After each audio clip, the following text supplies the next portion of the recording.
নমস্কার বন্ধুরা, আমরা দীর্ঘদিন ধরেই শুনছিলাম যে প্যারা টিচারদের একটি ফাইল আছে এবং সেই ফাইলে প্রাইমারি এবং আপার প্রাইমারি উভয় প্রকার প্যারা টিচারদেরই বেতন বৃদ্ধি করার সুপারিশ রয়েছে। কিন্তু ঠিক কত টাকা বেতন বৃদ্ধি করার সুপারিশ ছিল সেটা কিন্তু একটা খবরের সামনে এসছে। আমি মূলত এই ভিডিওতে সেই বিষয়টাই আপনাদের সামনে একটু ছোট্ট করে তুলে ধরব। বেতন বৃদ্ধির দাবিতে পথে পার্শ্ব শিক্ষকরা এই হেডিংয়ে গত 10ই ফেব্রুয়ারি অর্থাৎ গতকাল যে পার্শ্ব শিক্ষকদের আন্দোলন হয়েছিল সেই আন্দোলনকে কেন্দ্র করে উত্তরবঙ্গ সংবাদ একটি সংবাদ পরিবেশন করেছে। যেই সংবাদে এই আন্দোলনটিকে মূলত তুলে ধরা হয়েছে, সেখানে একটা অংশে লেখা হচ্ছে পার্শ্ব শিক্ষক মনোরঞ্জন মণ্ডলের দাবি 2024 সালের 1 মার্চ শিক্ষা দপ্তর থেকে নবান্নে পার্শ্ব শিক্ষকদের বেতন বৃদ্ধি নিয়ে একটি প্রস্তাব গিয়েছিল।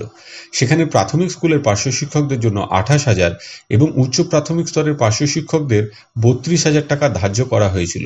সেই জায়গায় মাত্র 1,000 টাকা বাড়ানো হলো কেন? এখন খুব স্বাভাবিকভাবেই এইটা আমাদের সামনে কিন্তু খুব পরিষ্কারভাবে আসেনি। আমরা এটা জানতে পারলাম যে প্যারা টিচার প্রাইমারি 28,000 এবং প্যারা টিচার আপার প্রাইমারি 32,000 টাকা বেতন হওয়ার কথা ছিল। সত্যিকারেই সেখানে 1,000 টাকা কেন হঠাৎ করে বৃদ্ধি করা হলো, এইটার কোনো যৌক্তিকতা নেই।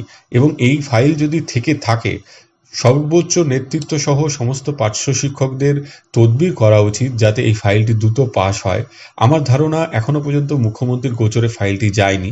গেলে তিনি 1,000 টাকা কেন বৃদ্ধি করবেন যদি সেটাকে অনুমোদন দিয়ে থাকেন?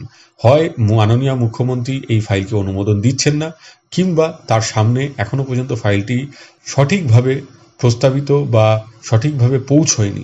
আমরা অপেক্ষা করব যাতে এটি দ্রুত পৌঁছায় এবং এই সুপারিশ কার্যকর হয়। আজকে এই পর্যন্ত। সকলে ভালো থাকবেন, সুস্থ থাকবেন। ধন্যবাদ।